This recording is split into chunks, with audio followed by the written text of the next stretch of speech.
जय हिंद दोस्तों। इस नए वीडियो में आप सभी का स्वागत है। तो आज की इस वीडियो लेक्चर में हम लोग बात करने वाले हैं इंस्ट्रक्शंस टाइमिंग एंड साइकिल्स के बारे में।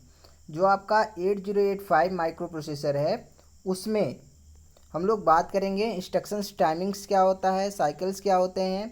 ठीक है, सारी चीज़ें आपको बहुत अच्छे से क्लियर हो जाएंगी। तो प्लीज़ वीडियो को लास्ट तक देखिएगा, तभी सारी चीज़ें आपको कंफर्म हो पाएंगी, क्लियर हो पाएंगी। सारी चीज़ें आपको बहुत अच्छे से समझ में आने वाली है। ठीक है, तो चलिए स्टार्ट करते हैं। और सबसे पहले हम लोग समझते हैं कि साइकिल्स क्या होते हैं। ठीक है, an interval of time in which the characteristic gets repeated. तो ऐसा टाइम पीरियड जिसमें, ऐसा टाइम अंतराल जिसमें जो कैरेक्टरिस्टिक है वो बार बार रिपीट होते हैं, उसी को क्या बोलते हैं हम लोग? एक क्लॉक बोलते हैं या फिर साइकिल बोलते हैं। ठीक है, साइकिल क्या होता है कि एक टाइम इंटरवल होता है, एक टाइम अंतराल होता है, एक समय अंतराल होता है जो जिसमें जो कैरेक्टरिस्टिक है वो बार बार रिपीट होता है, बार बार वही चीज़ दोहराता है, तो उसी को हम लोग साइकिल बोलते हैं। ठीक है, अगला आपका आता है क्लॉक साइकिल। क्या होता है? The duration between two successive और continuous positive transition of clock pulses. तो इसमें क्या होता है, जो क्लॉक साइकिल होता है वो क्लॉक पल्सेस में जो दो कॉन्टिन्यूस पॉजिटिव ट्रांजिशन होता है उनके बीच का समय होता है, उनके बीच का ड्यूरेशन होता है, इसको क्या बोलते हैं हम लोग? क्लॉक साइकिल बोलते हैं। ठीक है, इस फिगर से आप समझ सकते हैं कि इसी आपका जो क्लॉक साइकिल है उसी को हम लोग ट्रांजिशन स्टेट भी बोलते हैं, जिसको टी स्टेट भी बोला जाता है। ठीक है, क्लॉक साइकिल को हम लोग क्या बोलते हैं? ट्रांजिशन स्टेट बोलते हैं या फिर टी स्टेट बोलते हैं। आप यहाँ पे देखिए, यहाँ पे और यहाँ पे इसका जो है पूरा, इसी को क्या बोलते हैं हम लोग? क्लॉक साइकिल बोलते हैं। टी आपका ट्रांजिशन जो स्टेट है, टी स्टेट जो है, इसी को बोलते हैं। क्योंकि यहाँ पे देखेंगे इस तरह से आ रहा है, ठीक है, ग्राफ इसका इस तरह से आ रहा है वेव फॉर्म, फिर वही चीज़ रिपीट होने जा रहा है, इसलिए यहाँ से यहाँ तक क्या है आपका?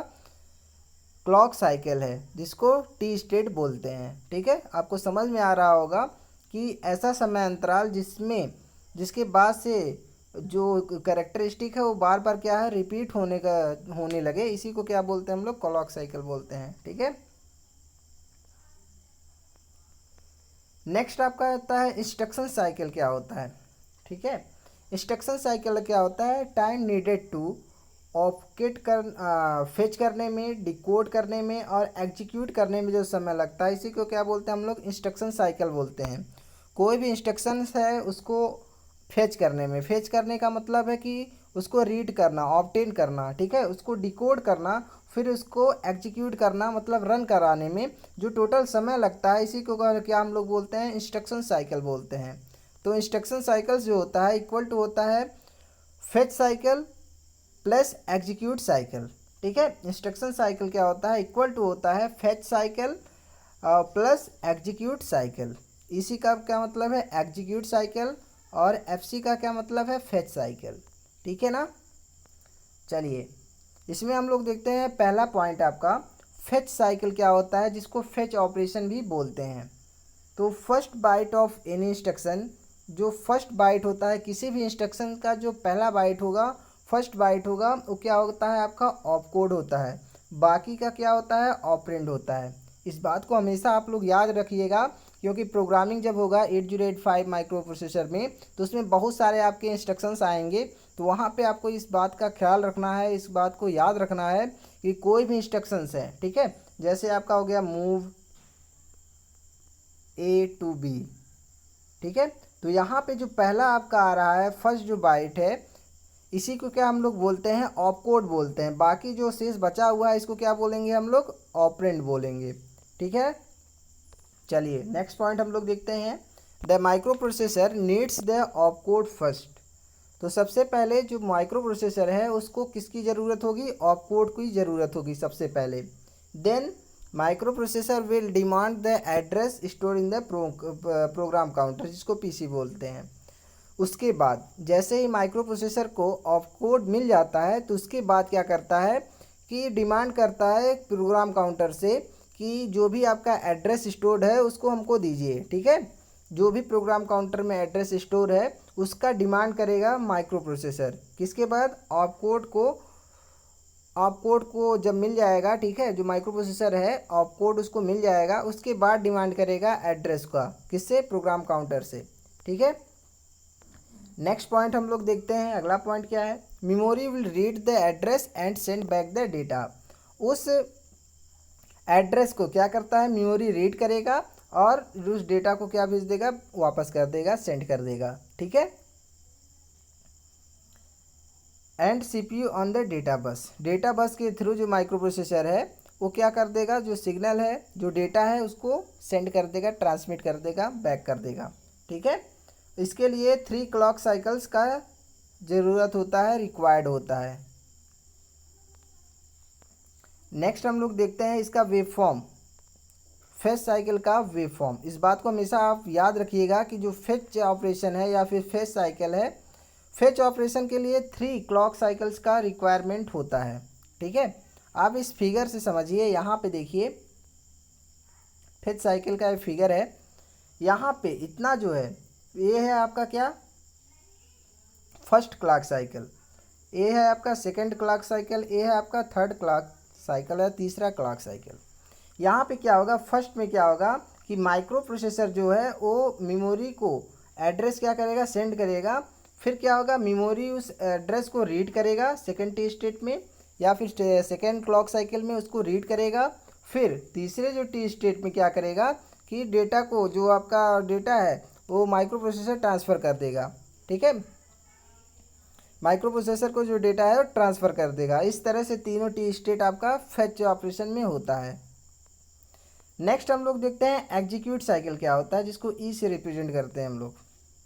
फेच जो साइकिल है उसके बारे में हमने देख लिया। उसके बाद हम लोग देख रहे हैं एग्जीक्यूट साइकिल क्या होता है। एग्जीक्यूट साइकिल में क्या होता है? Received opcode is stored in IR. IR का मतलब क्या है? Instruction register. ठीक है।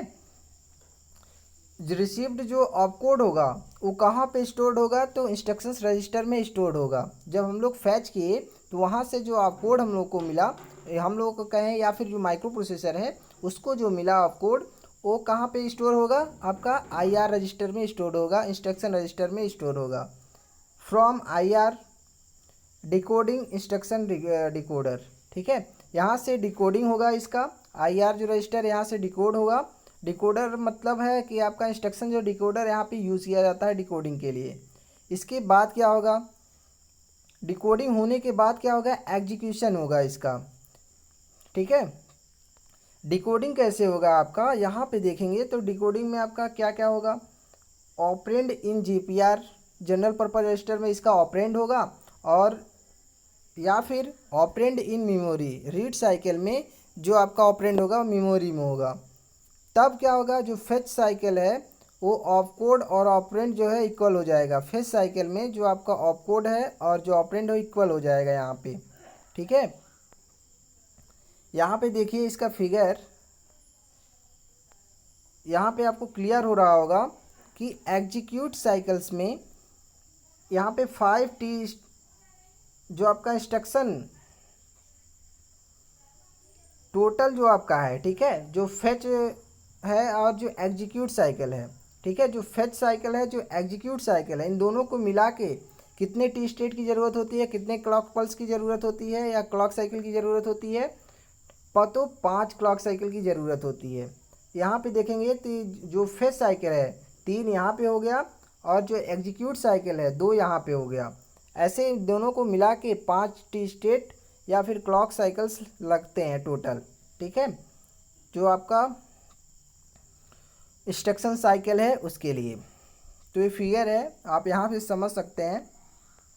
नेक्स्ट हम लोग देखते हैं अगला point, the opcode received in the fetch operation is stored in the general, जो आपका आईआर रजिस्टर है उसमें, इंस्ट्रक्शन रजिस्टर में। ऑपकोड क्या होगा? रिसीव्ड होगा, फेच ऑपरेशन में रिसीव्ड होगा, और कहाँ पे स्टोर्ड होगा? तो इंस्ट्रक्शन रजिस्टर में स्टोर्ड होगा। ठीक है। अगला क्या है? Then this opcode is decoded for executions. जो ऑपकोड मिलेगा फिर उसको क्या करेगा? डिकोड करेगा एग्जीक्यूशंस के लिए। डिकोड करने के बाद क्या होगा? These is only one clock cycle needed for the decoding operation. तो डिकोडिंग के लिए सिर्फ एक ही क्लॉक पल्स की ज़रूरत होती है, एक ही क्लॉक साइकिल की ज़रूरत होती है। ठीक है, जो भी आपका डेटा है उसको डिकोड करने के लिए सिर्फ एक ही क्लॉक पल्स की रिक्वायरमेंट होती है, ज़रूरत होती है। अगला पॉइंट इसके बाद क्या होगा, if operand needed is stored in GPR. अगर ऑपरेंड को ज़रूरत है जीपीआर में स्टोर करने की, then execution happens focals and if operand is stored in memory read operation is needed. Read operation की ज़रूरत होगी अगर ऑपरेंड को मेमोरी में स्टोर करना है। ठीक है, अगर ऑपरेंड को मेमोरी में स्टोर करना है तो किसकी ज़रूरत होगी, रीड ऑपरेशन की ज़रूरत होगी।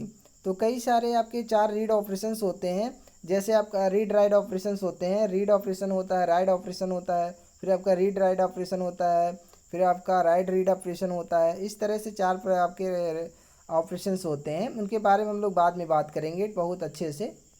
ठीक है, तो ये कुछ आपका इम्पोर्टेंट टॉपिक था जिसके बारे में आप सभी को जानना ज़रूरी था। उम्मीद करते हैं इंस्ट्रक्शन, टाइमिंग और साइकिल्स के बारे में आपको समझ में आ गया होगा सारी चीज़ें। ठीक है, तो मिलते हैं नेक्स्ट वीडियो में, तब तक अपना ख्याल रखिए, अपनों का ख्याल रखिए, खुश रहिए, मस्त रहिए, शुभ रात्रि।